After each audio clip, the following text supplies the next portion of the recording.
বন্ধুরা, স্বৈর শাসনের পতনের পর এবং তাদের সম্পূর্ণ ক্যাবিনেট সহ সমস্ত পার্লামেন্টের সমস্ত এমপিরা সহ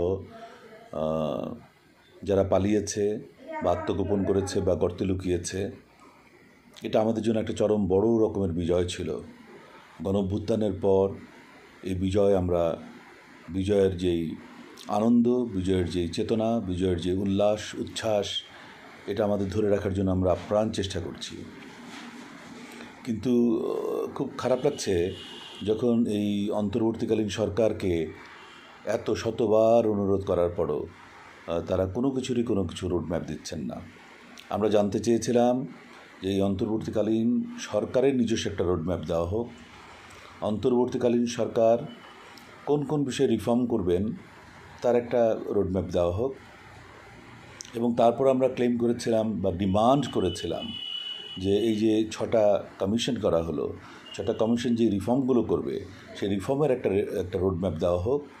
এবং সবশেষে এবং যেটা সবচেয়ে বেশি গুরুত্বপূর্ণ, সেটা বারবার বলেছি যে এই নির্বাচনগুলিই বলা উচিত, নির্বাচনসমূহের একটা রোডম্যাপ দেওয়া হোক।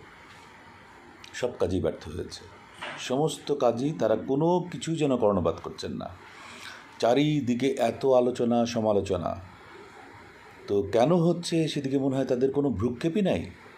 আমি ঠিক বুঝতে পারছি না, ওনারা জনপ্রতিনিধি না, ওনারা নির্বাচিত কেউ না, ওনারা কেউ মনোনীত করেছেন বা কে বা কারা মনোনীত করেছেন জানি না, সেখানে এসছেন বসছেন এবং ওনারা অ্যাবসলিউটলি বেসিক কিছু রিফর্ম করে ওনারা 2-3 মাসের মধ্যে নির্বাচনের ঘোষণা দিয়ে দেবেন, তফসিল ঘোষণা হয়ে যাবে, সমস্ত পার্টি ব্যস্ত হয়ে পড়বে। কারণ রাষ্ট্র চালানো তো তাদের কাজ না, রাষ্ট্র চালাতে হবে নির্বাচিত প্রতিনিধি যারা রয়েছেন তাদের মাধ্যমে, তারাই পদক্ষেপ নেবেন। এবং এবার বিশেষ করে বহু বছর পর আমাদের প্রত্যাশা যে এবার বাজারে ইলেকশনে টাকা পয়সার ছড়াছড়ি চলবে না, মাস্তানি চলবে না, মাসল পাওয়ার দেখানো চলবে না, সন্ত্রাসী কর্মকাণ্ড একেবারেই চলবে না। আমি বিশ্বাস করি বিএনপি জামাত এগুলো একেবারেই করবে না। অন্য কোনো দল, যারা আমি জানি না ভবিষ্যতে কারা আসবে, তারা যদি কেউ কোনো কিছু করতে পারে, বাট এটা প্রত্যাশা যে যত তাড়াতাড়ি আপনারা নির্বাচন দেবেন তত তাড়াতাড়ি দেশ শান্ত হয়ে আসবে, সব কিছু কন্ট্রোল করা যাবে। তো আমার মনে হয় এটা এবার মনোযোগ দিয়ে শোনা উচিত। অনেক ব্যর্থতা রয়েছে আপনাদের।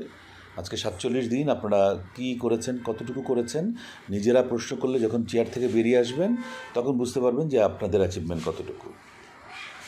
তো দিনের শুরুতেই এত ক্রিটিসাইজ করতে আর ইচ্ছে করছে না, কিন্তু না বলেও তো পারছি না যে আপনারা জনগণের যে প্রত্যাশা, চারিদিকে সমস্ত সেমিনার, ওয়ার্কশপ, সিম্পোজিয়াম, এই সমস্ত নিয়ে আলোচনা হচ্ছে, সমস্ত রাজনৈতিক দলগুলো এই সমস্ত কথাগুলো বলছে, তবুও মনে হয় অন্তর্বর্তীকালীন সরকারের কোনো টনকই নড়ছে না।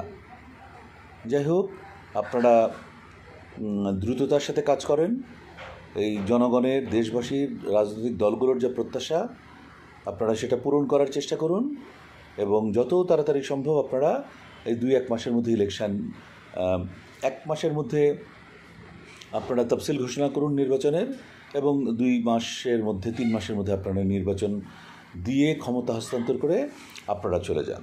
এবং আপনারা পরবর্তী সময় সিভিল সোসাইটির স্ট্রং পার্সোনালিটিস হয়ে আপনারা সেই সরকারের তখন আলোচনা সমালোচনা করতে পারবেন। তো আজ এতটুকুই। তারপরেও বলে রাখছি আরেকটা কথা, আমি গতকালকেও বলেছি কিন্তু, যে ইন্টারিম গভর্নমেন্ট যেটা আছে, ইন্টারিম গভর্নমেন্টের একটা রিফর্ম প্রয়োজন, রিশাফলিং প্রয়োজন করে এটাকে আরও ভালো সুইটেবলভাবে কীভাবে চালানো যায় সেটা অত্যন্ত গুরুত্বপূর্ণ। একবার ওনাদেরকে কাউকে অ্যাডভাইজার হিসেবে নেওয়া হয়ে গেছে বলে ওনাকে বিদায় দেওয়া যাবে না, এটা কিন্তু না। সুতরাং খুব ভাবতে হবে, যারা অত্যন্ত এফেক্টিভ, দক্ষ, quick, prompt, very smart in decision making, তাদেরকে নেন। যারা সরকার কিভাবে কাজ করে